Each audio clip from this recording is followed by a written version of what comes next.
Sunah Nabi tah potongan kuku pae kemis. Motongan kuku teh pae kemis, pae Jumat. Eta motongan kuku. Mimitina ku Imam Ghazali di bejaan curug katuhu heula. Curug katuhu ka dieu jari bugang, terus jari manis, kemudian cinggir, keuri ka cinggir kenca, gade tak eureun di jempol katuhu. Kitu dititana lamun kos kitu engke milik dareket milik dareket bener sampai sugih teh tina ngeuretan ge hiji poe kemis, nomor gadot cara ngeuretan kos kitu eta mawaan kana sugih. Paingan aing dagang rugi bae. Atuh ngeuretan kuku ge sadaek jeung nyana. Sadaek saya teh wal beres pas Salasa ngeuretan kuku, rugi sia dagang karung naga jeung kuku mah ge. Moal untung, pas Salasa mau usah pake ngeuretan kuku, sial. Pae kemis, pae Jumat, mun pae kemis sapoe, mun pae Jumat isuk-isuk. Geus kuku, kemudian kumis, janggot rapihan. Kitulah sunnah Kangjeng Nabi urang Kangjeng Nabi Muhammad sallallahu alaihi wasallam. Murtad eta qat'ul Islam. Ridah teh qat'ul Islam, jelema nu ridah ngaranna murtad. Ridahna megatkeun Islam. Boh kuniat atawa ku ucapan atawa ku pagawean mantak sing hade ucapkeun ucapan kufur namah boh istihza ngageuh-geuhkeun ngaguguyon atawa inad percaya angas inkar atawa i'tiqad dan nekad tah eta ucapan anu ngaluarkeun tina agama Islam nu mun henteu ditobatan disyahadatan deui bakal dikelekep di neraka saumur-umur. Na'udzubillah min dzalik.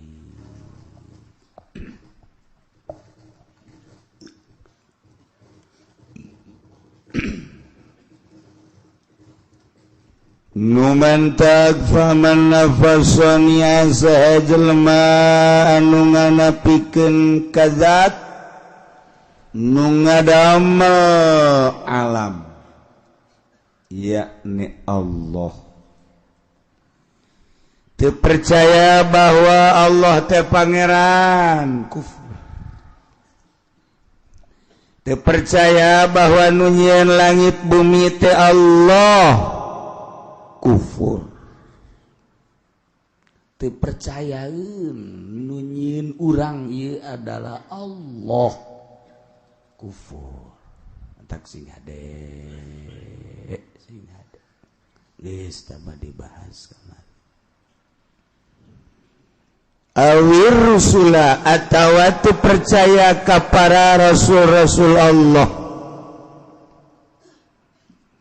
nyana ngomong Zaid misalna cak Zaid lam yursilhumullah ja Allah mah pernah ngutus rasul-rasul tah eta kufur kos kitu sing hade urang sing hade pamajikan urang sing hade anak-anak urang ucapan-ucapan nu mengarah kana kufur teh ayeuna mah ambalaya antak sing hade. Hei, jasana can orang Allah ngutus rasul. Ieu nanaonan aya rasul-rasul ja aing sakajah aing mah teu pernah Allah ngutus rasul. Eueuh rasul teh geus murtad lokos itu. Murtad. Aw nafana bunubuwatan nabiyyin atawa nganapikeun sifat kanabian. anu geus jelas manunggeus jelas kafir mah teu percaya kana sifat kanabian Kangjeng Nabi urang Kangjeng Nabi Muhammad sallallahu alaihi wasallam kafir murtad Kristen murtad lain murtad kafir eta bener Yahudi kafir Katolik kafir Buddha Konghucu Protestan wabah Hindu kafir dipanggang ke di akhirat disate na'udzubillah min dzalik sanajan nyana ka Kangjeng Nabi Isa ge Kristen lain nganabikeun ngarasulkeun nyana mah mangerankeun tepugu-pugu pangeran jajadianan ai meme Kangjeng Nabi Isa pangeran satu. Berarti meme Kangjeng Nabi Isa mah pangeran. Andai Kangjeng Nabi Isa pangeran, meme Kangjeng Nabi Isa saha? Kok dianggap Tritunggal heran? Tai keyakinan mah, keyakinan mahal nyana, pinter nyana, gagah nyana, sugih, tapi pinterna kabalinger. Masa manusia di pangeran cenah kasandingan pangeran tadeuy pangeran nyandi Isa nama makhluk Isa nama jelema ngan pangeran nyanding ka Kangjeng Nabi Isa maknya pangeran kos jurig nyanding singga eta Kristen naon Tritunggal Tuhan Bapa Tuhan Anak Tuhan naon deui hiji eta tos kitu kafir sia dek geus urang mah ku hari mah saha pangeran Allah saha nabi maneh Nabi Muhammad titik geus lahirna di mana Mekah terus ngali ke Madinah maot Madinah beres geus nah kitu bae geus lamun aya nu ngaku-ngaku nabi sanajan ngaranna Muhammad misalnya di Cengkareng lain itu bae geus nya aing mah di Cengkareng nabi lahirna bong aing lah iya itu anak Kongsiun Muhammad anak Kongsiun beres awida'a nubuwatan ba'da nabiyina Muhammadin sallallahu alaihi wasallam jelema ngaku kana sifat kanabian sabada nabi urang aya jelema ngaku nabi cara di Bandung tukang beca si Asep masa ing Asep ngaku nabi teu betah ing ngadengen agen nabi Asep tukang beca deui lah kafir dari jelema la nabi ba'di cek Kangjeng Nabi teu aya deui nabi sabada kaula sebab kaula adalah khatamun nabiyyin wal mursalin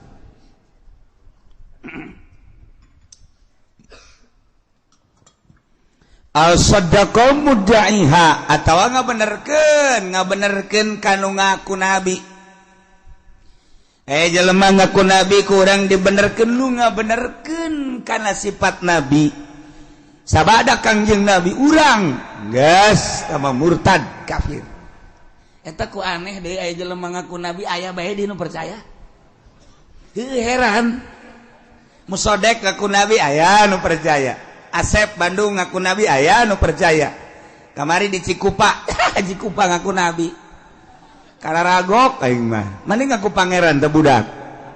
Ngaku nabi di Cikupa. Duh, Masya Allah. Aya nu laporan ka kula. Kiai, bagaimana cenah tindakan kita sekarang? Apa ini? Di Cikupa ada yang ngaku nabi. Biarin. Di Cikupa ada yang ngaku nabi. Masa dibiarin? Biarin aja udah. Pengen tahu udah dia. Pengen tahu ntar kalau ada orangnya suruh ke sini. Mau diapain? Mau ajak saya makan ya sekali-sekali saya makan dengan Nabi dah.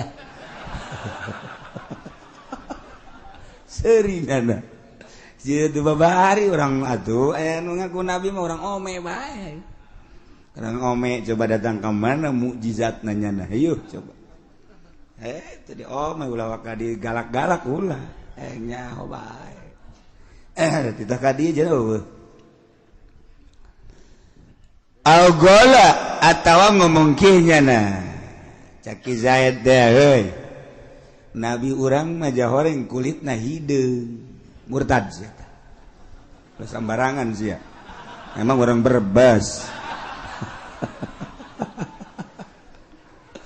An-Nabi sallallahu alaihi wasallam aswadu murtad atawa An-Nabi sallallahu alaihi wasallam amradu atawa An-Nabi sallam gairu Quraisyin gairu Quraisyin hai nabi urang mah lain urang Quraisy murtad berarti ngayakin ke nabi salian aya di nabi salian kangge nabi urang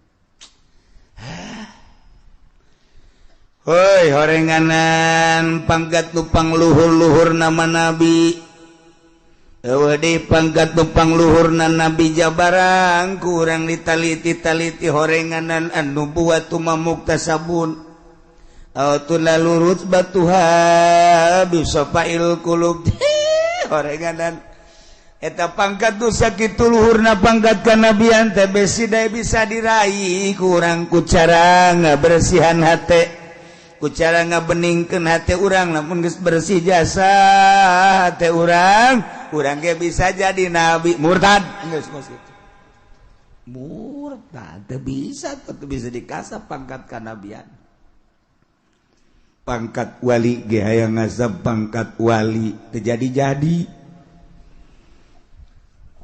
hayang ngaraih pangkat wali hayang ngaraih pangkat wali sueuh hesena ilmu geus aya di urang nasrib bae mah bisa nahu geus aya jang mubtada khobar fiil fa'il syarat jawab urang nyahokeun tentang hadis atuh bisa tafsirna kitu keneh jeung sajabana dibawa ku urang kana pemikiran-pemikiran tasawuf Imam Ghazali Imam Qusyairi terus Bladi Tunato Kadina Tuan Syabdul Qadir dan lain sebagainya geus nyaraho dibaraca ku Kiai Minhajul Abidin dibaraca ku Kiai Ihya Ulumuddin dibaraca hikam maka malah didiskusikeun hikam teh di universitas mah tetapi mana pibuktiuna nangan sakadar dibiwir ilmu teh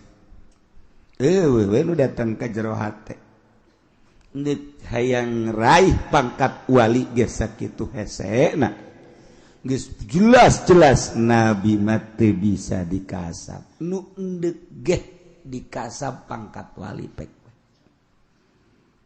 ulah aya di jero hate masya Allah salian ti Allah hiji Allah taala mun geus di jero hate Allah doang wali ngaranna ulah aya Avanza ulah aya Kijang ulaya serwiti di jero hate ulaya jahe-jahe di jero hate urang mah pas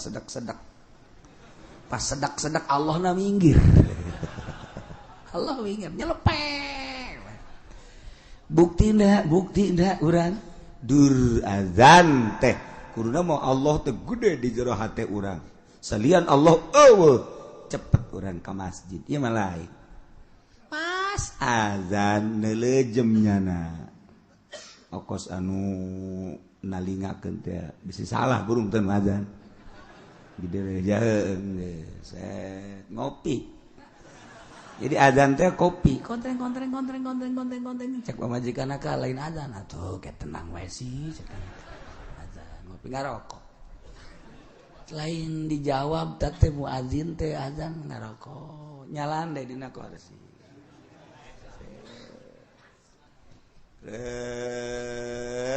nundutan liwat saja encan ka masjid kene bae atau kamu sholat hendak neuleun motor kudu digosokan heula motor majikan ka lain geus soal ke jika karek jam 1 cek digosokan beres digosokan motor ngopi di kontreng ngarokok deh cek pamajikan agak geus jam 2 dulu kebal kene sajam kene pemajikan mah bagus teh ngelingan bae deres sekali-sekali pemajikan ngelingan salaki isuk pemajikan dieling heuh ulah nonton TV bae heula cenah angel keneh ieu heula sakedeung deui ka jadi salakina ka dinya deui hei mana tuh nonton TV keneh bae sakedeung deui ieu tah teranggeus sakedeung teh seutik deui mah tah beres wah angel amat ya Kak satu-satu Kak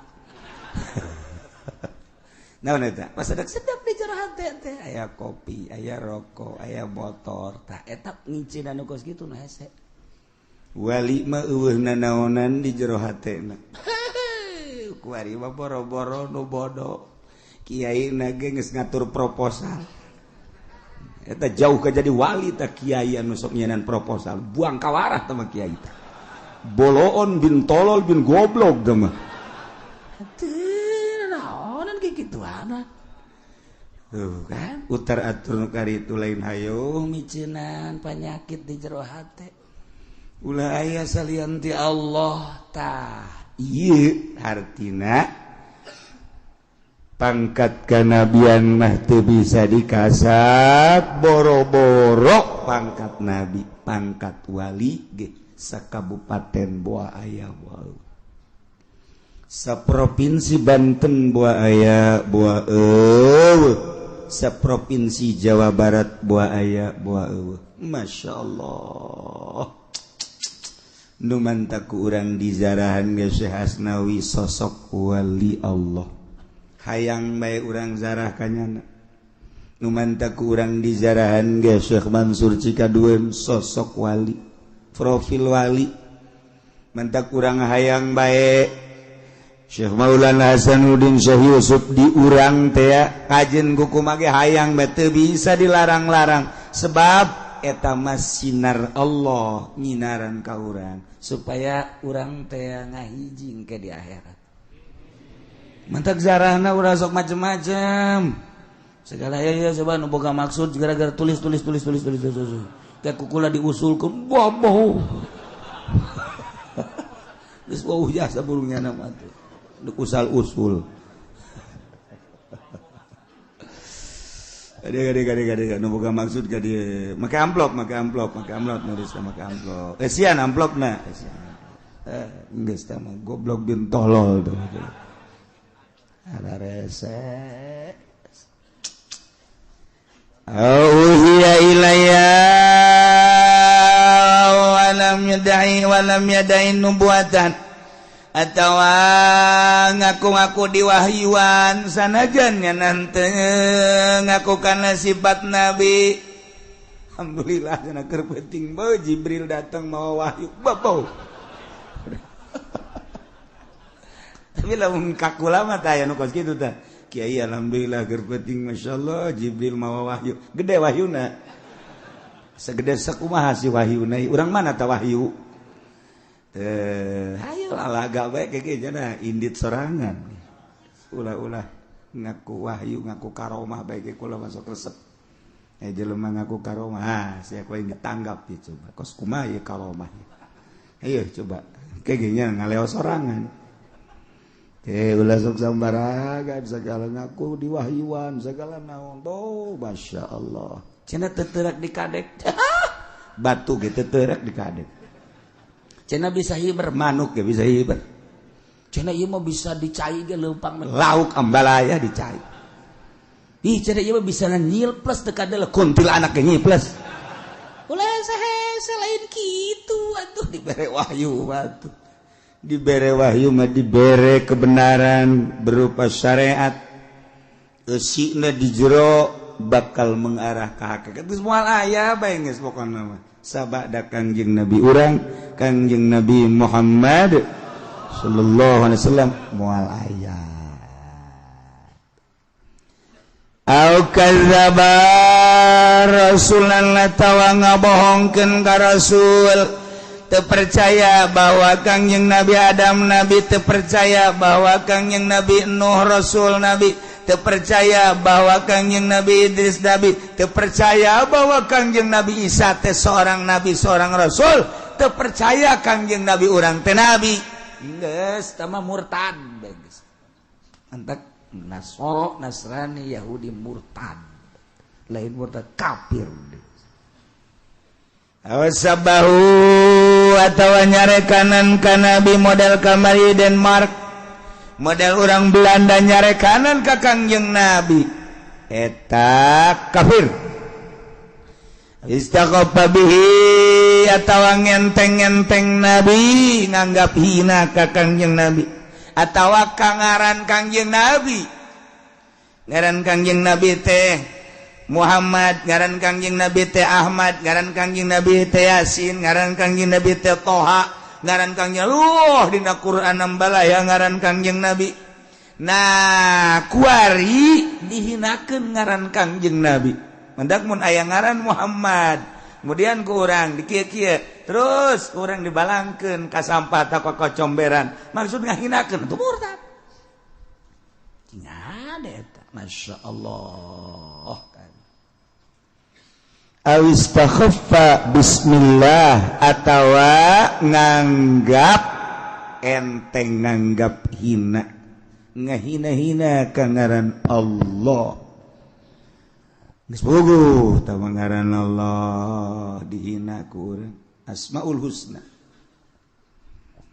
wallahu alladzi la ilaha illa huwar rahmanur rahimul malikul qudusus salamul mu'minul muhaiminul azizul muttaqin sabarul mutakabbir ta eta ngaran Allah Asmaul Husna talar ku urang Asmaul Husna abengke di jero kuburan pinu ngaran di jero kuburan cacaang Asmaul Husna ulah ditulis ditabengkeun bae dibaca tilog ditarar henteu ngenderes tage daripada nabengkeun artis mah di imah urang atuh Asmaul Husna nganu bagus we ditalar sebab ieu kabeh nu aya di alam dunia moal kaluar ti Asmaul Husna mentek walillahil asmaul husna fad'u hatok sebut doa gitu non celuk ku urang Asmaul Husna ieu kabeh moal kaluar ti Asmaul Husna babeh mun ku urang ditataan hiji-hiji da eueun nu kaluar ti Asmaul Husna geus lamun eueun nu kaluar ti Asmaul Husna atuh Allah kabeh mengarah tuh ke jero mantak wali Allah teh neule gunung nu kadeuleu Allah neule langit nu kadeuleu Allah neule tangkal nu kadeuleu Allah neule laut nu kadeuleu Allah neule segala rupa nu kadeuleu sebab naon sebab ieu kabeh teh moal kaluar ti Asmaul Husna lamun geus ngaji kos kitu bakal resep kena poho dahar poho nginum sakali daharna gembul sakali nginumna loba ngan ulah wakaki kituanan hayuh bae heula ngaji syariat ke lamun geus mantep karak mengarah ka dinya engkena bakal poho ka pamajikan poho ka anak poho ka perusahaan poho ka sagala rupa sebab ieu kabeh Asmaul Husna mantak aya bahasana beat sumpah setia dek ninggalkeun dunia urang cicing di dunia tapi ninggalkeun dunia nembus dek ka Allah make jalan pintas hayang usul ilallah tataan hiji-hiji tek lamun urang naik bisa cerdas jaheuh horeng Allah kabeh tuh nu mantak bahasana ge ma fi jubati ilallah nanaon di jero jubah kulama iwalti Allah ke kadituna keur deuleunan deuleu Allah ke mun keur nyekel nyekel Allah deurus teh begitu mun keur ngampak naon ngampak Allah berabe kan tentu ada pakai bahaya ngaji ka dia sebab Allah kan geus can usim ulah waka atawa ngahina-hina ngenteng-ngenteng amrihi kana parentah Allah atawa kana janji Allah atawa ka ancaman Allah murtad tak gitu teu percaya kana perintah Allah aing mah teu percaya ka salat teh wajib lah salat teh hirup ieu nu penting mah geus bener murtad eta kos kitu salat teh jangan salat gitu bala bener lah geus teu kudu salat ngenteng-ngenteng kana parentah Allah nganggap manfaatna eta salat berarti teu dianggap punyana perintah Allah murtad masyaallah lain setik teh ngomong gitu sih ada orang gak usah ngomong gak batu padahal mah cenah jakula sholat baik puasa terus cenah tapi teu sugih-sugih sia teh daun hubunganna sholat jeung sugih atuh nah eta teh kos kitu kan lah cenah kula mah geus mal ngalaksanakeun perintah Allah lah cek kada teu percaya ja kieu-kieu keneh bae eta murtad kudu maca 2 kalimat syahadat atau terpercaya ke janji Allah teh sorga terpercaya ke sorga atuh geus murtad terpercaya ke ancaman Allah di mana urang maksiat kalau bakal neraka terpercaya aing mah aya neraka murtad ya aing mah terpercaya ka aya apa kiamat ya tiba heula kiamat beta kiai ngomong ya can orang terjadi teh kiamat bohong teh kiamat murtad geus kudu aja 2 kalimat syahadat ya Allah au jahada ayatan minal Quran atawa angas teu percaya sayat batina Quran mujban ala subut ya anu geus mujba ijba kana tetepna atawa nambahan zada fi ayatan nambahan saayat nekadkeun bahwa eta tambahan teh Quran atau ngurangan ayat geus eta ge sarua murtad masyaallah. Nun baheula Imam Ibnu Hambal Ahmad bin Hambal di kitu naon ngaranna panggil ku raja dipanggil ku raja teh titah nganyatakeun bahwa Quran teh makhluk bahwa Quran teh anyar tetep Imam Ahmad bin Hambal nganyatakeun Al-Qur'anu gede wow diseret Imam Hambal diseret di penjara disiksa titah nyebutkeun Quran teh hadis atau makhluk tetep henteu kajian teuing pae giliran Imam Syafi'i pas Imam Syafi'i dipanggil ku raja Syafi'i di hadiran kiai-kiai saat eta di Baghdad ditanya wahai Syafi'i kumaha pertekadan anjeun ieu Quran teh makhluk anyar apakah qadim lamun maneh nganyatakeun Quran teh qadim siksa lamun maneh nganyatakeun ieu Al-Quran teh hadis salamet mun maneh nganyatakeun Quran adalah makhluk salamet tapi lamun nganyatakeun Quran qadim penjara.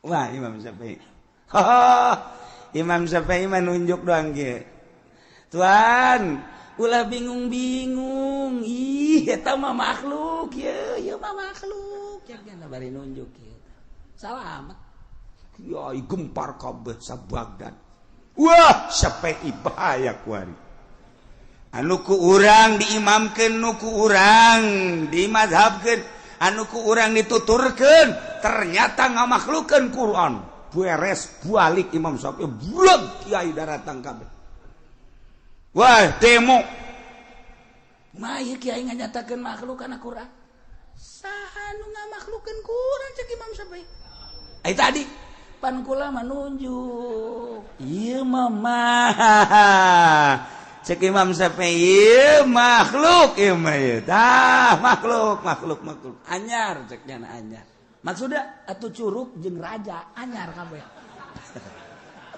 jago Imam Syafi'i mah tapi tetep bae kapan aya nu hasu setelah rapat besar-besaran di kediaman Imam Syafi'i oh ternyata ngalojokeun raja atuh aya kieu mah lapor si kiai anu deukeut ka pamarentah tiba-tiba lagi kitu bae boro-boro di zaman kuari zaman Imam Syafi'i ge kos kitu atuh korok komo kuari biasa tah mah atuh biasa kiai anu hayang we gila mana aya belah mana teh geus bejakeun aya belah pokokna panggil Imam Syafi'i hadiran deui ribuan kiai masyarakat tokoh tenang bae Imam Syafi'i coba jelaskan cak raja lain Quran bae nu ngaran Zabur Injil Taurat Quran eta hadis makhluk hadis apakah qadim Syafi'i cek Imam Syafi'i eta mah kieu tuan raja ya nunjuk deui bae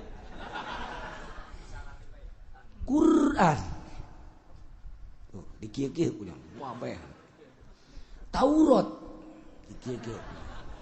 dikieu-kieu punya Zabur Injil nah iya nu opat eta makhluk cek nyana saat biasa Imam Syafi'i mah atuh kiai sareri we bener tuh tinggal raja bae wah iya bagus sakana berarti teu kan salamet Imam Syafi'i mah mentek emang Imam Syafi'i itu guyon-guyonnya na. Biasa guyon teh biasa Kangjeng Nabi ge guyon ini kapan minta didoakeun ka Kangjeng Nabi teh geus jelas Pak Tuhan kula mah teh hayang naon tuh nih kula malah hayang ka surga di surga mah ini ceurik kan ini ngahing-hing bae kadengen ku Siti Aisyah Siti Aisyah geri basak kunaon Aisyah mana ceurik atuh pan itu nini teu ka surga atuh kula ge pan calon nini berarti kula merasa Kangjeng Nabi seuri bae Aisyah di surga mah moal aya nini boro-boro di surga di dunia ge teu betah jeung nini mah jadi maksudnya atuh ka surga nini ge ngan ge diganti jadi parawan deui oh kitu tuh atuh aki-aki ge di surga mah eta kan ngaranna lalagaan tuh kan emang geng-gengna teh lalagaan ulah sok haju wow maninggeus urang teu bisa usik hirup teh teu bisa usik pohara jasa jadi teu bisa naon kitu ngaranna teu bisa naon cerah teu aya pencerahan otak teh kira kararieu hudang teh hudangnya pergel tunduk biasa kurang teu ngadengkeun eta jet guyonan tiga sehingga mun ditanya tadi ngaji naon wallahu alam aing mah asa di mana mata ngaji cak nyana teh asa di alam mana meureun emang gona kerek aing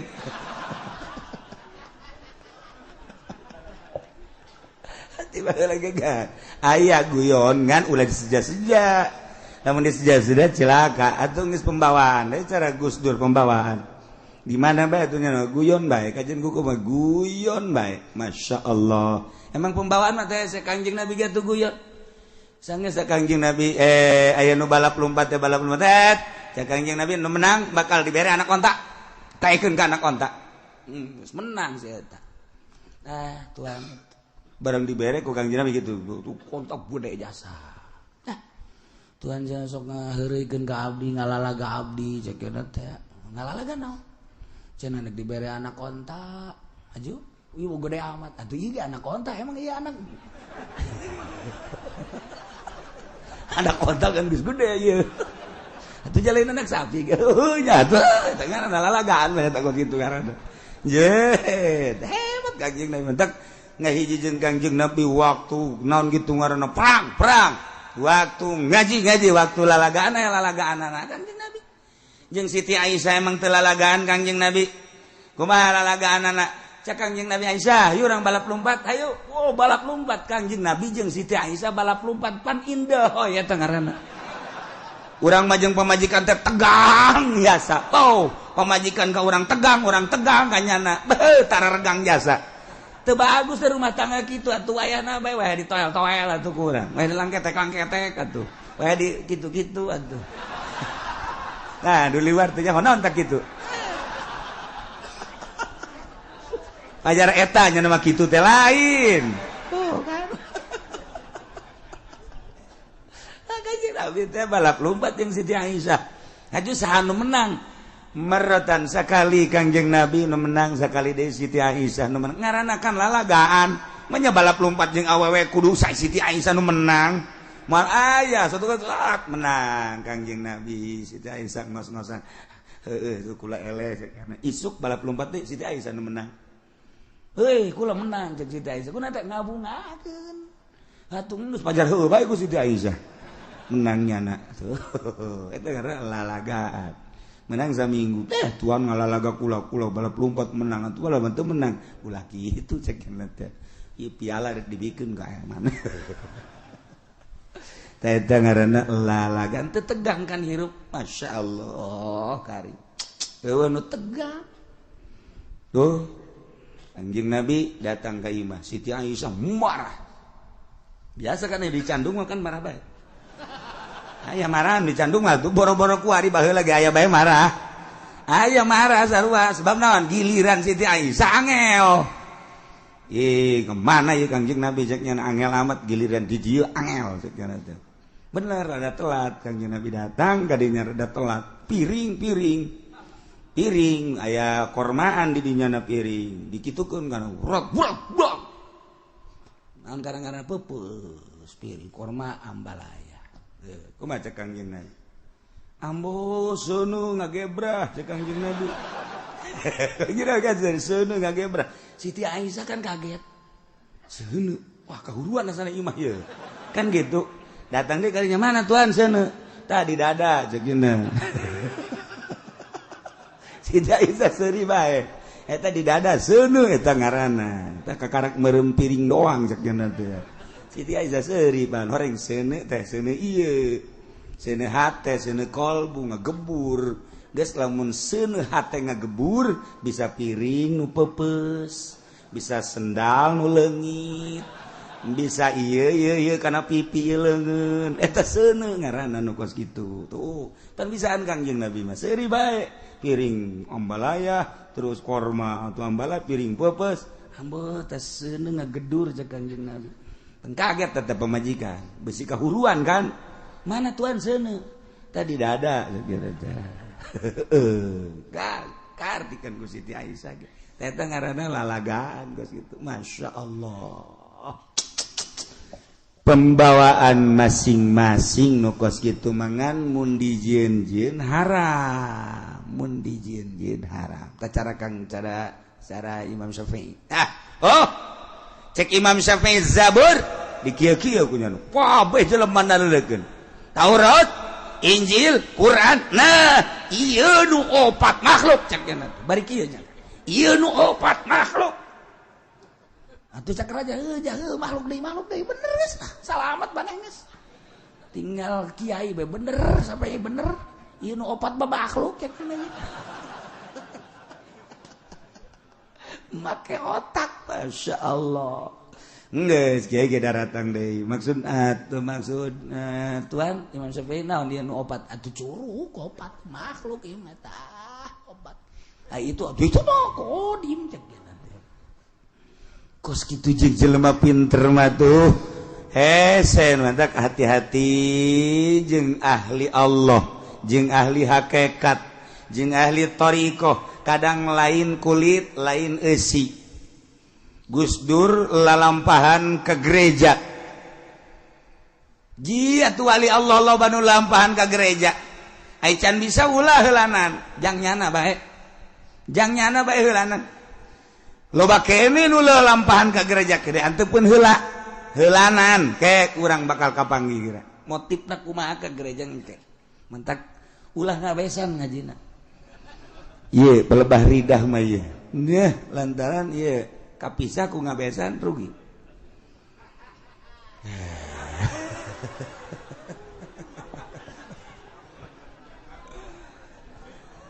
Nu manta Quran mah alhamdulillah ditasehna ge pohara jasa besi leuwih alif besi kurang alif. Di samping eta besi aya cetakan-cetakan nu kamari cetakan Dahlan Bandung teh aya nu kurang sababaraha kalimah. Hanya nantaran alhamdulillah di Indonesia loba nu hafizul Quran. Talar Quran ambalaya.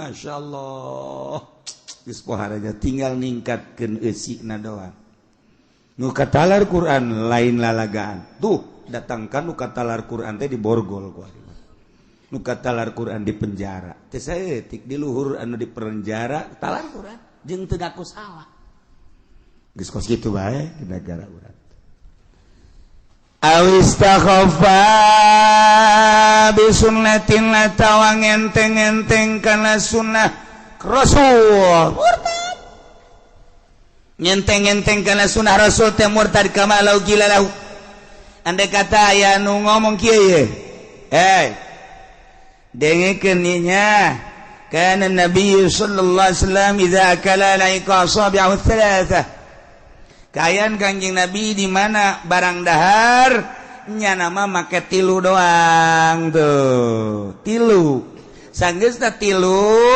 ieu tas daharna dilamotan kitulah kaayaan barang dahar Kangjeng Nabi tilu nya nomor nu digunakeun teh nah kemudian mantas digunakeun dilamotan nah iyalah sunah rasul cek urang teh sebab Kangjeng Rasul lah gitu ngomongnya laisa biadabin laisa adabi adab kos itu mah lain adab ceknya emang kunaon atuh hiji ngadaharna korma lain sangu lamun anu dahar sangu moal ku tilu geus mah lain adab tah mah situasi bae tah mah kos kitu mah murtad eta kos kitu sing ada sunah nabi ulah sok make dihela-hela tah mah ngadahar pan korma ini urang mah pan sangu tah mah lain adab tah mah lantaran atuh kapan lamun tilu bae sangu kieu moal bisa tah mah nggak selain adab mah terpercaya gue mah eta kos gitu adab mah situasi baik murtad lain saya tidak kan ngomong gitu sing ada ulah gogoyon endek 5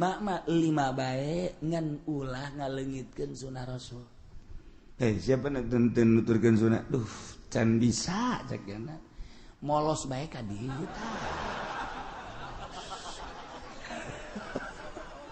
teu murtad teh kos itu menyadar ngaranna nyadar bisa nurutan Kangjeng Nabi can bisa hese jasa lah geus lah mudah-mudahan dihampura bae tuh mantap baheula mah daharna teh dahar sanguna anu liket jadi bisa dikitu-kitu sanguna teh tuh kan geuna kurang lamun parena ulah tongsan tuh eta bahaya teh tongsan budak kore mah teh nyawa ka tongsan asal geus dibere tongsan mah sangheuk daharna kita teu bisa diemple-emple tongsan mah muruh pul bae. Bear. Nah, lamun geus pare bulu mantep jasa. Bagolo mun ku ari mah ngeunaheun. Geus tah nikmat tilu bisa sanggup ge diemple-emple tilu tuh. Nu mantep ku ari aya ti pamarentah teh naon ngaranna? Bulog, eta pemerintah zolim. Sebab teu bisa make tilu kan. Nah, ieu pamarentah jahanam ye. Nah orang aing dek tilu ge ku sabab bulog teu bisa wah raja blon ye raja ye geus cukup cak raja panggil kunaon sia ngeblon-blon aing dahar teu bisa nuturkeun Kanjeng Rasul gara-gara sia mere bulog aing coba ge hese jasa tuh hese aing rakyat dibere bulog aing sia ngeunah bae endeuh ge aing ngeunah sia teu ngeunah wah ieu mah beuki di penjara bae budak ya Allah ya Rabbi awas ya dek ulah ngenteng-ngenteng kana sunah Kangjeng nu mantap kula pernah didebat satu ketika kula muludan moal dicaritakeun di tempat di daerah urang keneh daerah urang muludan kula nyaritakeun nyiwak terus tidak muludan teh nyaritakeun sunah nyiwak terus poe Jumat teh make jubah putih sakumaha dina Riyad be gitu eta tah pernah muludan dok aya seorang kiai anu sok di istana zaman Pak Harto kebal lalakon nyana nyaritakeun teu sunah cek nyana make siwak kieu cukup sekarang kita ganti oleh menpol cek nyana pakai odol menpol udah itu kan untuk membersihkan gigi pada dasarnya cek nyana teh lebih bersih menpol daripada siwak aingna aya keneh di dinya geura turun sia ku aing moal balik aing kajian kumaha ge ja ulah sambatkan nya dah moal mulai guys ngaji di mana sih aku aing aya ditungguan ku kula beneran ya mah aya meureun ku ari masyarakat nu pernah nyahok ka kula kos kitu teh daerah belah ditulah pokona terus nyeritakan jubah. Nggak usah, ini Indonesia, nggak usah pakai jubah. Itu adalah Arab. Sekarang di Indonesia pakai batik lah, pakai safari lah, nggak usah Arab-Araban. Kita bukan orang Arab. 2 poin gue yang gak ada turun sia. Pulang panas jasa kula yuk. Kira ngora Gus kebal tau kira ngora kali ente. Turun nyana kukula disambut langsung sasalaman langsung dipeluk kukula. Sini duduknya sini. Sini nyana geus lain deui. Geus lain deui sini. Pak Kiai ngaji di mana? Langsung kukula ditanya di forum harita. Nus ditadahar nanti dulu. Dahar ya. Tanya kukula ngaji di mana? Kemudian terus dalilnya apa, terus ada untuk dalil-dalil, wah muringis-muringisnya nah sambarangan murtad sia kukula digitukeun nyana marah enak aja ngemurtadin saya lu murtad gitukeun nyana atuh kula ge make hizib kituna boh hampir ngejengkang nyana mentah hampura rita kan mentah hampura masyaallah mun mentah hampura awas ya kuai ditelus ya kuai saya mau belajar bener banget untuk pernah terjadi tak kiai tedaik-daik deui nya asal kula bembong yang ngomong ngaji jeung kieu cicek bong ya kena asalnya diondang ka dieu aya Ki Ucin teu henteu kajeun mun aya Ki Ucin bong cek kena tapi satu ketika nya datanglah ka imah diajak ku Kiai Sejen menta hampura alhamdulillah aya ilmuan mah gampang bae jadinya ge ngaragap salah sama ego na doang alhamdulillah geus jadi nyana menyadari kuari bener ieu siwak teh sunah kang laula an asyqa ala ummati la amartuhum bisiwak inda kulli syai satu ketika deui kang inda kulli salat ya tuh kuring kumaha tah hadis masyaallah kukula dijelaskeun dirad ku nyana aingna aya keneh moal balik aing mah datang ka subuh tungguan ku aing sia ai keur ngora mah gitu pada tunte. Ayo.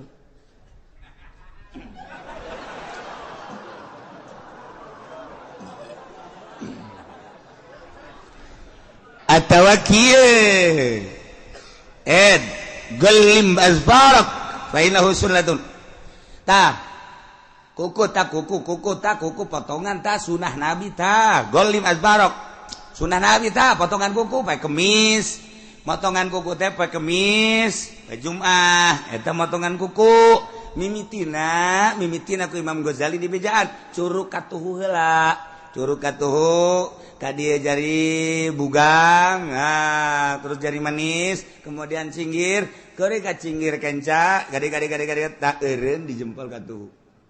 Kitu dititana, lamun kos kitu engke milik dareket milik dareket bener sampai sugih teh tina ngeuretan ge hiji poe kemis nomor kadua cara ngeuretan kos kitu eta mawaan kana sugih paingan aing dagang rugi bae atuh ngeuretan kuku ge sadaek jeung nyana sadaek saya teh wal beres pas salasa ngeuretan kuku rugi sia dagang karungna ka jeung kuku mah ge moal untung pas salasa mau usah pake ngeuretan kuku sial pae kemis pae Jumat mun pae kemis sapoe mun pae Jumat isuk-isuk geus kuku kemudian kumis janggot rapihan kitulah sunnah Kangjeng Nabi urang Kangjeng Nabi Muhammad sallallahu alaihi wasallam cek Kangjeng Nabi gallim azbarak fa innahu sunnatun cek aya jelema ngomong tuh tetegan kuku sunnah Nabi tah kumaha ngomong la aful wa in kana sunatan moal aing mah moal dikeretan sanajan sunah moal aing moal keretan kuku murtad berarti istizanya na eta maksudna ngalelemekeun ngahinakeun kana sunah Kangjeng moal mah moal bae ulah ngomong-ngomong kieu moal aing moal keretan sanajan eta sunah moal ulah ngomong kos kitu moal wakalanan lah geus cukup henteu teu murtad kos kitu mah kunaon emang moal wakal henteu moal bae moal wakalanan henteu naon lain kira keretan itu sunnah kajenting ngelanan moal bae heula henteu masalah ima engke ieu na paranti naon ngaranna capitanana kurang bagus sok nyeri moal waka atau moal waka bae heula serem kos maung lah ieu mah kajen henteu teh mah kos kitu mah mana aya kiai sok paranjang teh kukuna teh kiai bae panjang kuku dah bareng ditanya kiai kok panjang kuku kiai cenah kiai batur mah nernak ayam kula mah nernak setan di dieu tadeuy kiai blon iya ngomong kos gitu teh sembarangan moal kula mah la afqulu wa in kana sunnatan moal motongan kula mah sanajan emang eta sunah moal kajeun kuku bage masyaallah karim eta murtad iyalah ngabohongkeun ka rasul ngabohongkeun ka nabi nyarekanan nabi ngenteng-ngenteng nabi ngahinakeun kangaran nabi ngaran Allah perintah nabi janji Allah janji nabi ancaman Allah ancaman nabi atawa teu percaya ka saayat betina Al-Qur'an anu geus mujma' ala tsubutiha atawa nambahan saayat atawa sahuruf atau ngurangan atau ngenteng-ngenteng sunnah nabi nganggap ka sunnah nabi ngalecehkeun ka sunnah nabi ieu murtad naudzubillah min zalik wa min zalik walanas'alanna alladzina ursila ilaihim walanas'alannal mursalin wallahu a'lamu bimuradi engke urang tekan kiamat sanggeusna kiamat tiupan pertama kangjeng malaikat Israfil alaihi salam niup jelema teh ka kaler ka kidul kawetan ka kulon lulumpatan anu keur nyusu anakna dibalangkeun budak leutik keneh kakarak leumpang geus suisan kobo aki-aki mah modar di dinya geus aki-aki mah teu kudu kiamat ku ari ge titah leumpang di nu panas ge oleng gejebur sorangan mantak lamun perangnya namang ke ku Amerika ge moal ditembak moalnya naon perang tutut hook senjata nembak nu kieu cek antepkeun lupat sia lupat di kieu doang moal ditembakkeun hook lur aing geus sia budak beladik goplak no kan bener kan paeh cenah mah geus sepeda aki-aki atuh teu kudu diangsongan senjata aki-aki mah angsongan sieni urang Lampung ayo sia kena naik paeh di luhur bateung nah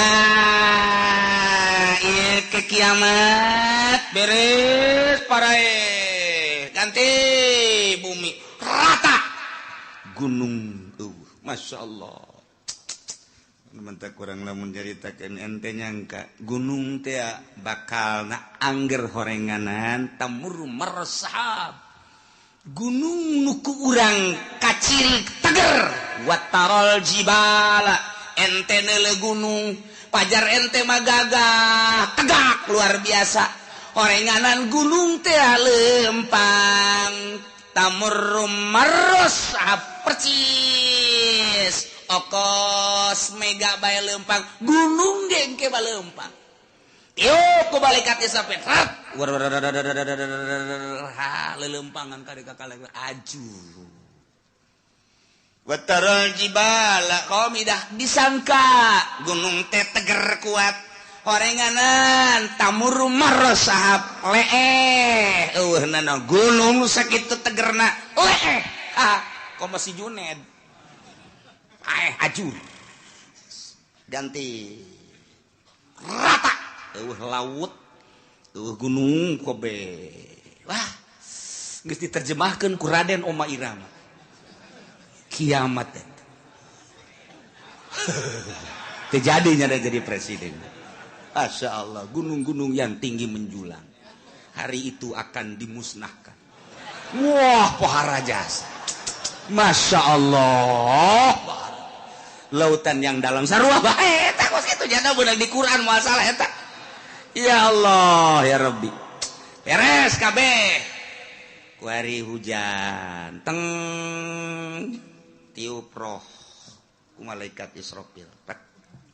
Saat merelentis kostoge cal roh ararasu ngeguh jelema nu tadina sepi eueuh sasah wabeh poe kullu man alaya fan wa yabqa wajhu rabbika dzul jalali wal kullu man alaya fan wabeh aya di bumi langit rusak modar kabeh wa yabqa wajhu rabbika dzul jalali wal ikram. Hanya Gusti Allah sorangan. Nang tangan Gusti Allah limanil mulkul yaum. Can jadi raja apa ieu? Hai, raja Mesir, raja Mekah, raja Yaman, raja Indonesia, udang. Ngaku sih jadi raja. Hah? Kayak udang Jokowi udang. Prabowo udang, cak Prabowo hirup kene mah can nyaho. Bawa jadi henteu, itu bayar tuh geus. Coba Soekarno, udah kayak dia udang ke Pak Harto, udah. Gus Dur, saya kan dilengserkan. Cek Gus Dur, ya saya emang gak ada tanggung jawab bukan dilengserkan. Kalau saya lanjut baru saya tanggung jawab. Untung saya dilengserkan. Ya udah, cek malaikat Israfil tenang, Dur.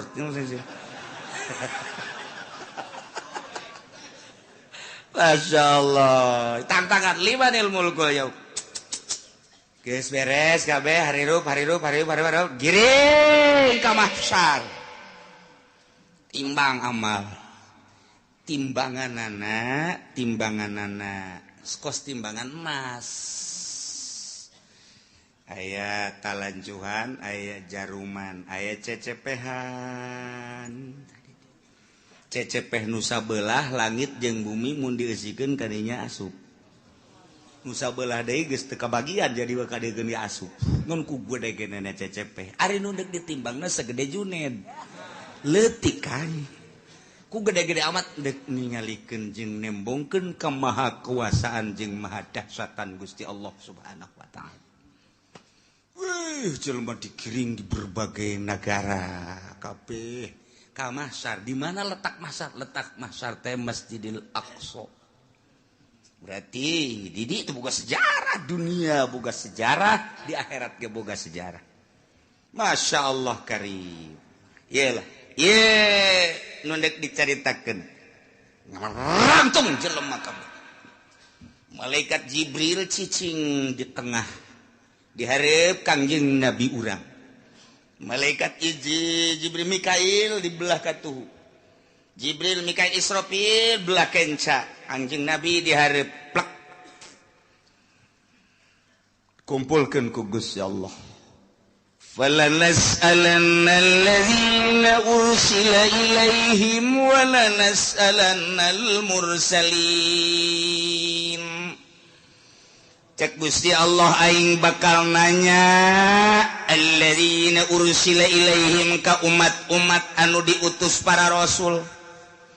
Ndek ditanya teh an ijabatihim ar-rusula wa amalihim fima balagahum tentang ijabah ka para rasul jeung ngamalkeun naon nu disampaikeun ku para rasul ka maranehanana. Masyaallah. Di samping umat nu bakal ditanya walanas'alannal mursalin. Yakin kaula nu agung bakal nanya deui ka para mursalin utusan-utusan ditanya anil iblagi tina nyampekeunana. Ya Allah ya Rabbi. Wabah ditanya. Bari pertanyaan teh sabenerna mau balana kusana alaihim biilmin. Yakin kaula bakal nyaritakeun ka umat, ka para rasul. Kula bakal nyaritakeun biilmin dengan kanyaho, jelas nyaho. Wa makunna goibin jeung kaula teu gaib. Teu nyahona kabeh nyaho, ngan tetep ditanya bae. Pan jelema ditanya teh aya nu nanya teu nyaho, nu mantak nanya ge pan teu nyaho mang. Kaula ieu deuk ka Bandung hayu. Ieu jalan deuk ka Bandung jalan mana? Bener-bener teu nyaho berarti. Kaula mudik, ieu milu mudik deuk ka Jawa Tengah, Pak, deuk ka Jogja, jalan ka mana? Lontaran loba jasa, ieu itu Jogja. Ka belah dieu manggih deui Jogja kanan, belah ditu ke manggih deui Jogja kiri. Bingung aing mah ieu. Jogja deui. Belah ditu teh Jogja deui. Isi jalan nu mana? Deuk ka Surabaya ge teu nyaho nanya. Atawa nyana nanya, Pak, ieu teh kula teh rek dagang ieu cara dagang teh kumaha? Ieu modal da sakieu deuk didagangkeunana ieu nyokotna teh dieu supaya teu nyaho nanya berarti. Pak, kula teh hayang kawin. Hayu, hayang deuk nanya bae ieu mah kira-kira kumaha ieu kula lamun kawin. Atuh babari, modalna boga henteu. Ulah bakal hayang kawin sia teu boga modal mah. Nanya teh teu nyaho. Biasana nanya teu nyaho. Aya jelema nu nanya ngan aing mah sabenerna mah nyaho, ngan nanya sote aing mah ngetes bae sia teh nyahoan tante. padahal menyaho ya kos ka budak tanya cek 2 jeung 2 sabaraha geus nyaho nu nanya nama ngan ieu dites 2 jeung 2 cak bapak tolol sia kudu ngabalikeun di ka aing 2 jeung 2 sabaraha cak bapak wah budak blon nih budak mun cak bapak 4 kula 4 mun cak bapak 5 kula 5 kumaha cak bapak bae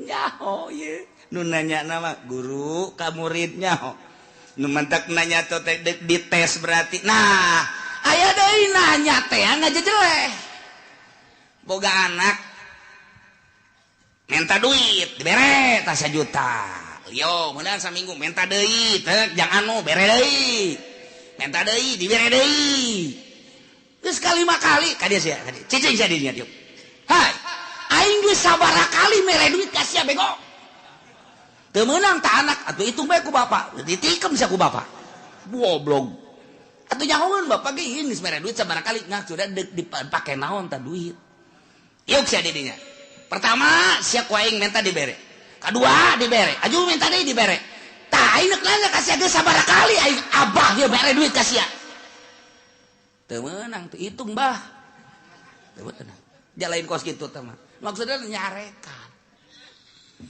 aing lan sakali mere duit ka sia tapi ku sia teh digunakeun eta duit tuh tolol-tolol teh si otak pasang atuh menta deui si mah gawena menta malulu nyarekanan tah mah nanya tapi nyarekan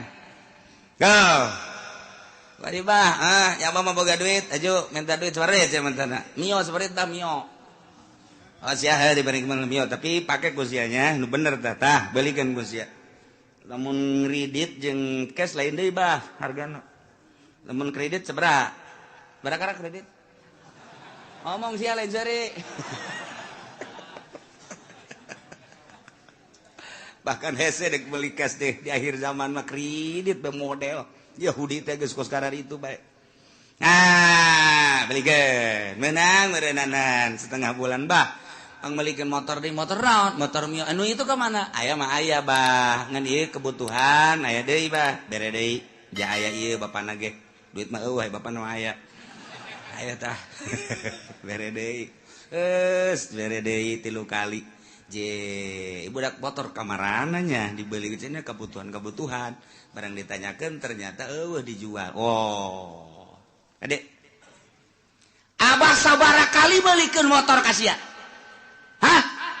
Sabaraha kali? Pareta mah nanya nyaun jan umang meulikeun lagi abah. Man make nanya deuk nyarekan. Nah, ieu ge sarua ye. Allah teh deuk nanya ka umat. Atuh teh kudu ditanya ku Gusti Allah jauh nyahoeun. Ja Allah mah pangeran.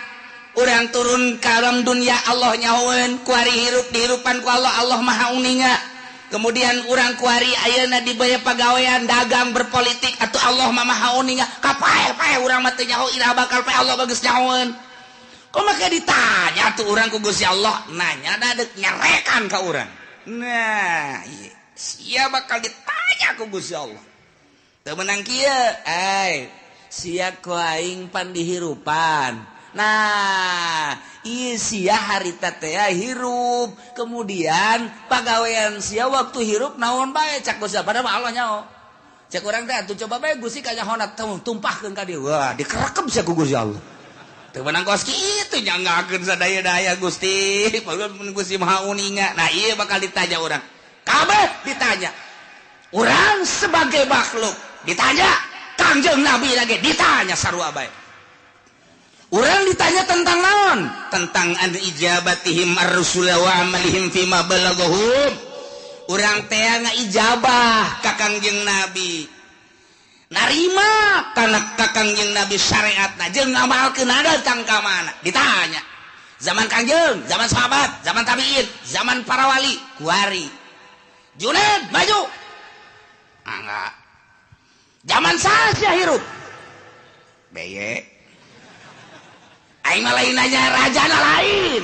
Kiai sia nu nyampaikeun amanah para rasul. Nu nyampaikeun nu tabligh, nyampaikeun amanah rasul saha zaman sia.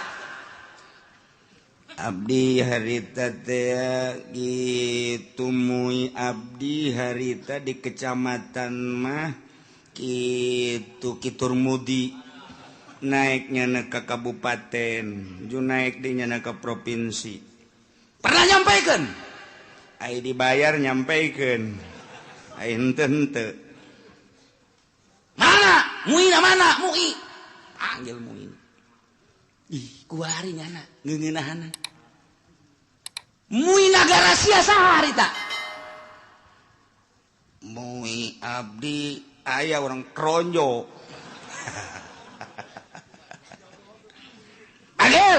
panggil iya nu formal na dipanggil eta geus teu bares tah mah lantarannya nama ngomong aya dibayar teu ngomong teu dibayar teu ngomong dibere daek ngomong boga jabatan teu boga jabatan teu daek ngomong ieu mah anu berkeliaran bae sa nah aya digigir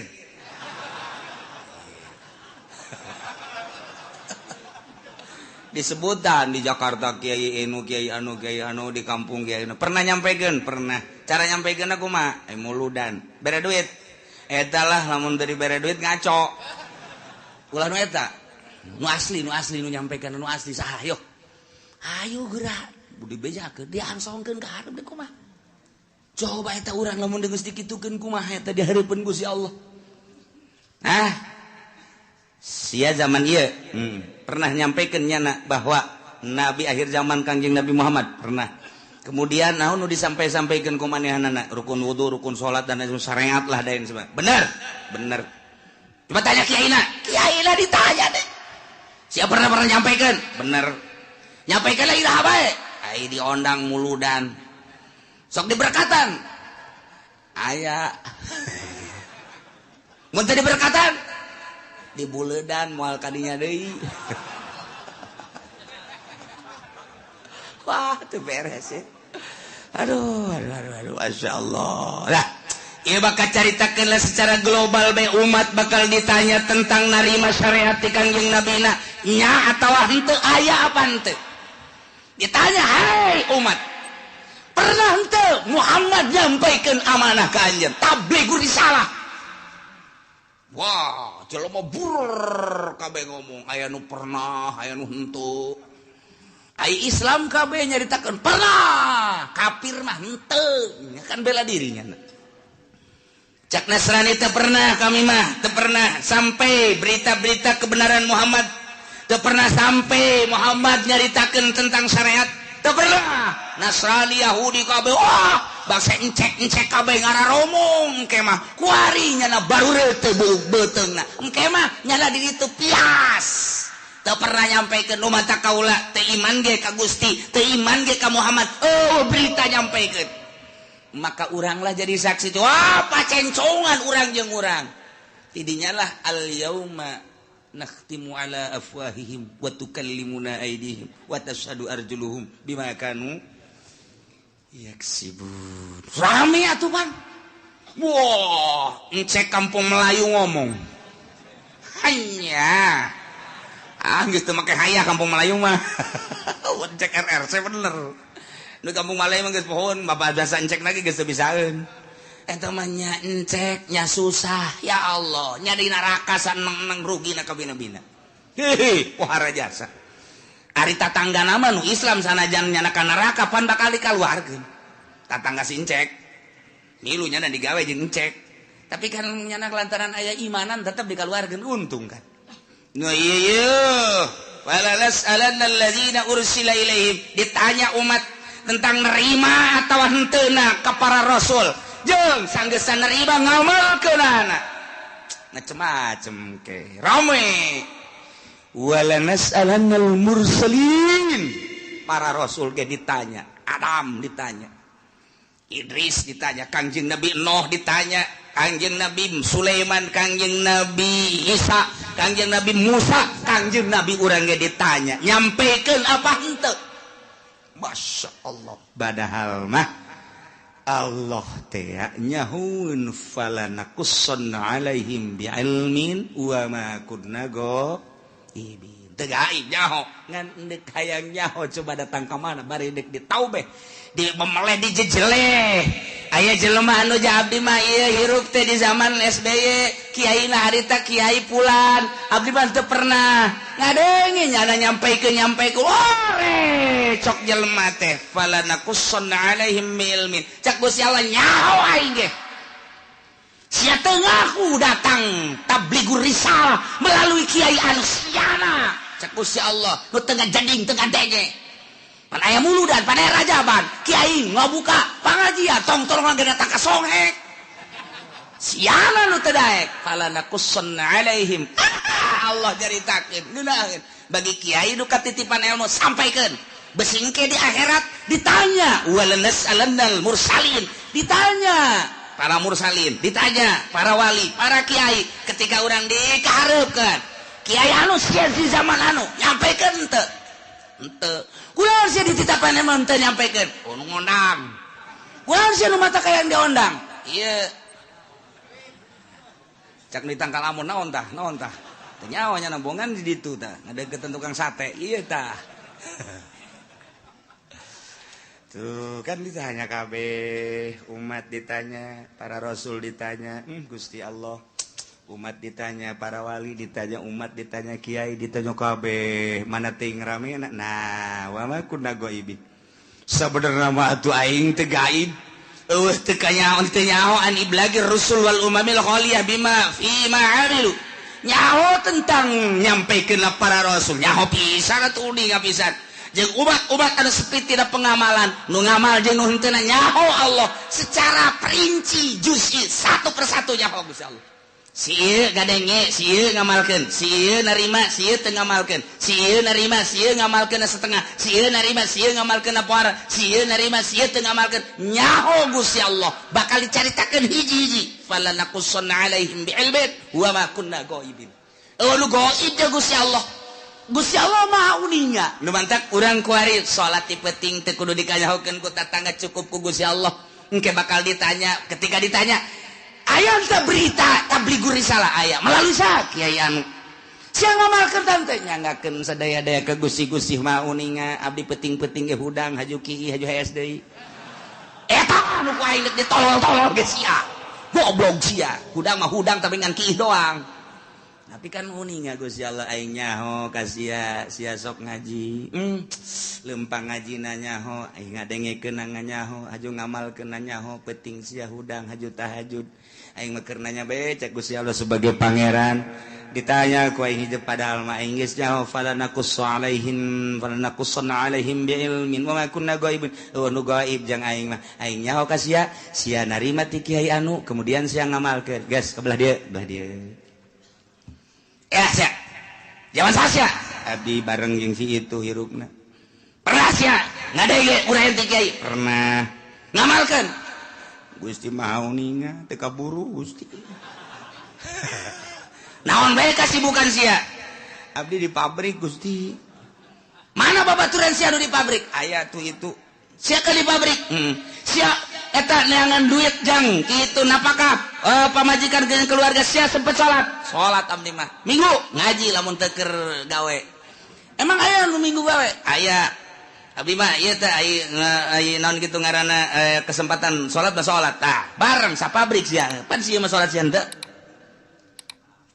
nyangakeun Gusti deuk kuas wa ma kunna ghaibin udah gaib nek ngomong naon sia aya dalilna tah babaturan sia mah jadi pabrik ke sapabrik bala jeung sia malah sakontrakan sangarendeng sia mah ja salat sia nu henteu nah nu matak sapabrik aya bae tah nu dibere daek salat jang dalil engke di akhirat besinya ngomong Gusti bongan abdi mah dibere susah haju di pabrik teu kaburu salat Gusti neangan duit bae babaturan sia datangkeun ja susah sarua pas salat sia ka ditu atuh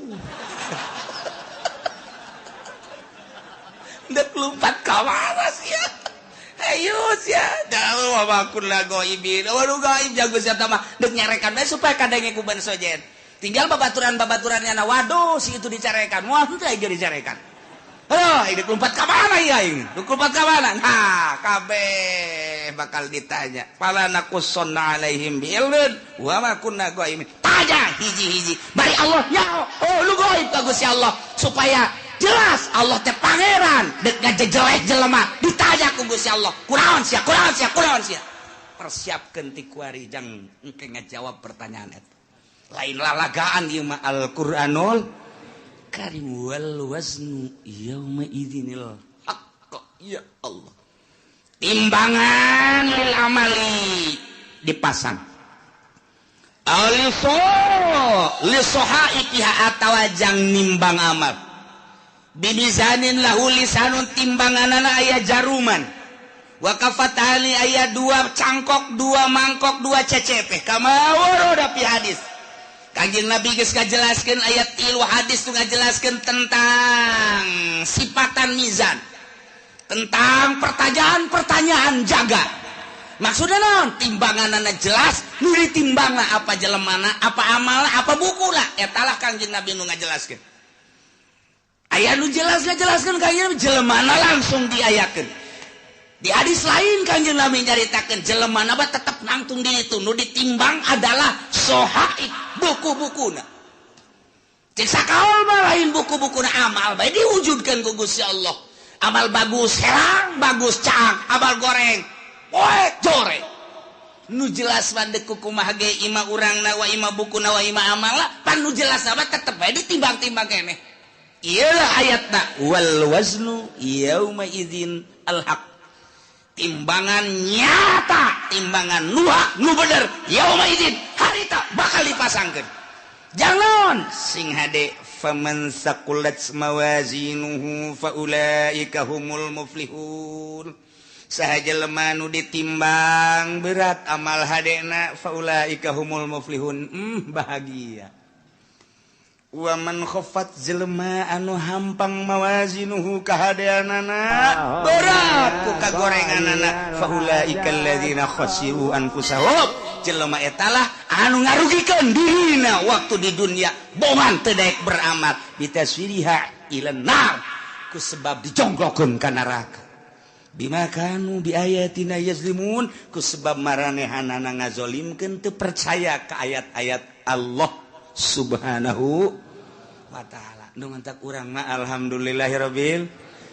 jauh masa urang ka Kangjeng Nabi tapi urang iman ka Kangjeng Nabi Muhammad sallallahu alaihi wasallam jauh jeung Kangjeng Nabi tapi urang ngalaksanakeun syariatna dibabaca ku urang sifat nu wajib di Kangjeng Nabi di para rasul teh 4 urang diantarana kabeleteran kuari tah di dieu bakal ditimbang saurang-saurang malaikat Jibril di dieu Mikail di dieu Israfil di dieu Kangjeng Nabi di dieu cek sakaol Kangjeng Nabi ngajelaskeun timbangan hade nu gede jurusan sorga timbangan nu goreng ieu neraka asal ditimbang let ka dieu ka kenca belah dieu geus tinggal ngagejebur ka neraka asal ditimbang leketai ka belah dieu geus sorga tinggal berangkat ka sorga bae ya Allah ya Rabbi kuari urang teh cek sakaol Kangjeng Nabi ngajelaskeun timbangan teh timbangan qada wal adli ieu timbangan teh timbangan papasten jeung keadilan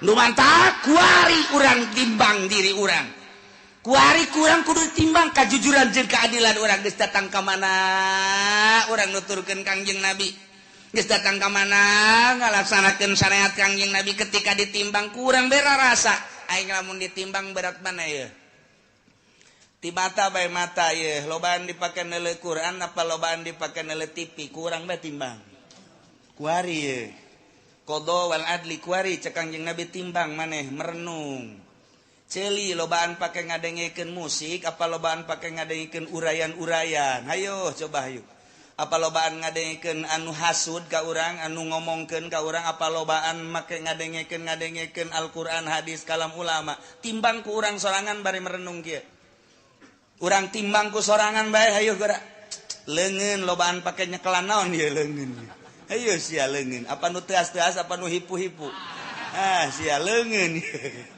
timbang ku sorangan urang komo nu geus kolot mah maningan ge beureum mah molotot pegahan engkos kobo dewek ye tinggal nyi hajina heuy mana eta mata kosong amat teu kosong teu naon ngalang layung kitu teh tu dirinya bae heulana eta molotot kitu keur ngarenung ngaji tadi cak kiai aing ieu geus asa di akhirat bae. Ya haji teu percaya karena kuari bae. Kalau ngomong gitu atuh si kiai bener ku sia dikitu-kitu. Dekeran tuh, iya keur ngalamun aing di akhirat teh cek kiai ge timbang cenah amal. Hampura aing haji, dia tukul ge hampura tang geus rada sakitu mah. Tukul deui bureun hampura sok nyerekan ka Pak Haji tenan. Atuh hampura aing geus hampura jasa. Mun aing kawin deui, tah. Pakarak dek bener ge.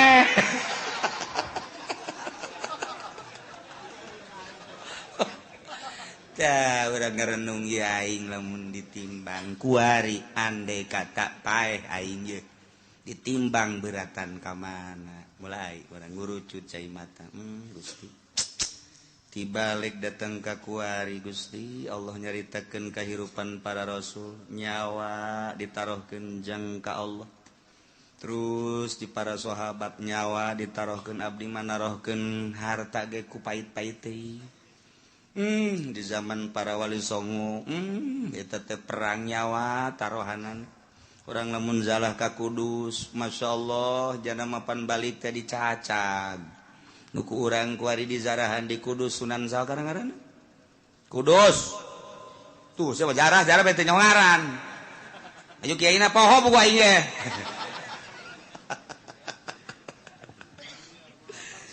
tuh tepannya nama perang Sunan Kudus mah perang balik tepan di bawah teh tinggal nyawa balan cak sakawal bapan potong ieu nage nu kurang dizarahan eta saja persoal di Kudus teh Kudus masyaallah balik nyawa batur mah nyawa tarohanna pakali ilai kalimatillah renungkeun ku urang aing boro-boro nyawa duit ge ku pait-pait teuing ge aya masjid ge butuh ka keramik koop biasa bisa babara kali haji jamaah haji mah atuh jajan mah aya atuh ieu keramik ieu keramik nu sajen heula kek kurang karak aing hayo heula nu sajen heulanan bisi teu kabagian beramal nu sajen eta ngomong hebat jasapan ayo urang babarengan heulanan nu sajen bae geus beres gaji ieu mah geus beres keramik alhamdulillah tuh biasa gaji neraka tah mah kuduna ge nu sugi mah lain kitu haji ieu keramikna kumaha ya saha anu geus siap keramik batalkeun geus Pak Haji duit loba di bank anak geus di ngaranan ari Pak Haji na aing mah teu boga duit sial teh Ki Haji tolol emang nu sugi mah kos kitu bloon batur bae dikesek-kesekeun tah hayang urang mah hayang ngadenge tuh geus kitu Mang Anu sekian meter Mang Anu sekian meter Mang Anu sekian meter geus aya sabaraha eta aya 20-an mah bejakeun ka Mang Anu lain teu butuh gitunya dia mah ku Pak Haji bae kabeh sapira 500 meter lah sabaraha kebon 500 meter geus tuh jual ke buat tetangga habak beres oh bener lah Ki Haji dasar pelit-pelit bae tah ngeunaheun urang ngadengena bejakeun geus dulu sadaya hampura ieu mah ditarima bae nu 1 meter 2 meter ngan ke dialihkeun ka nu sejen sebab ieu keramik ditangkes ku Pak Haji Anu oh maksudna abeh teu kesel deui cek jada teh aja ieu mah duitna aya naon teh alhamdulillah atuh nu kami mah geus kanaonkeun bae kan ngeunaheun teh mun aya di lembur nu kos itu ieu mah henteu Pak ayo heula ke kurang aing kurangna 1 meter eta nu dimaksud ku aing aduh ya udah sugih dur-dur pet nu kos ge tah iyalah wal waznu yauma idzinil haqq fa ulaika faman saqulat bawazna Kangjeng Nabi na di dieu maksudna naon eta Kangjeng Nabi di dinya cicing ya Allah ya Rabbi Kangjeng Nabi lain samaneh ketika ditimbang umat Kangjeng teh ti heula pan al awwalun al akhirun umat Kangjeng Nabi teh pandeurina diayakeun pangheulana ditimbangna Kangjeng Nabi di dinya sabelah Kangjeng Nabi cicing di cukang neraka jahanam Masya Allah lain lalagaan Kangjeng Nabi memang kumaha begitu ditimbang teh nu kadeu ku Kangjeng Nabi leket teh ka kenca Kangjeng Nabi nyekelan surat ulkoh ngaranna tek gegera dikajakeun naon cak dibero lalu bomong berat antah tadina kaditu kok jadi kadit salam surat letik mah eusina la ilaha illallah Muhammadur Rasulullah sida eta tah leutik jasa surah. Asal ketei kade. Naon teh cap Jibril ulah nu penting salamet bae. Sada senang jasa urang boga Kangjeng Nabi modal kitu senang. Mun aya presiden nu kos kitu mantap jasa tah. Ya Allah ya. Bahkan sinar sholawat maka deuleu. Begitu dek ditimbang. Tak, timbang. Lakateh kade. Maneh kadeuleu ku kaula cek Kangjeng Nabi. Ai Tuhan saha ma ahsanaka wajhaka wa ma ahsanaka khalqaka. Saha ieu kasep amat jeung bager amat. Ana nabiyuka Muhammad. Oh, ku kaula kadeuleu maneh sok maca sholawat 11 ta salat. Saeutik jasa cek ya kaduhung aing 11 baheula isin ye diomongkeun di hareupeun jelema. Cak batu deh 11 doang. Geus kajeun 11 ge lantaran saya istiqomah, geus begitu ditimbang tek teundeunan sholawat ka dieu. Oh, 11 bae kuat ka salamet.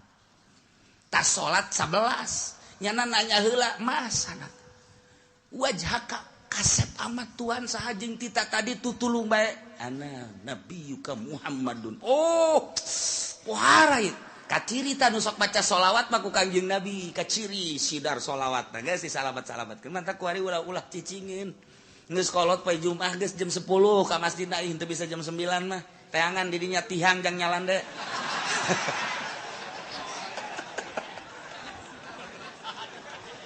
Tungtungna lain baca sholawat. Tasbih ka mana, mata ka mana. Bahkan aya nu nyokot ge tah babaturan atas tasbih teh nyaho nyana. Barang hudang aya tasbih aing ka mana. Lalu atake baca sholawat lah mumpung urang hirup. Komo nu geus kolot mah ieu inget wal waznu yauma idzinil haqq ya Allah ya Rabbi. Ingis jasa. Untung aya Kangjeng Nabi urang, Kangjeng Nabi Muhammad sallallahu alaihi wasallam. Lantaran kabeladianan mah cepet ya cepet, limbangna cepet. Cepet. Jadi Kangjeng Nabi kan latuh kulantaran sorangan limbang cepet. Lai ka dieu, lai ka dieu. Aya anu teu kabagian sapaat. Kaburu Kangjeng Nabi na keur mujuna ka dieu, ieu ka dieu, dibalangkeun ka ditu kan. Waduh, aing Muhammad bae cek jana. Aing teu kabagian ya. Tapi tetap Kangjeng Nabi kadeuleu ku Kangjeng Nabi pas gagolepak ka neraka, cekel ku Kangjeng Nabi. Mantap tulung ka malaikat Jibril. Jibril salamat ka eta.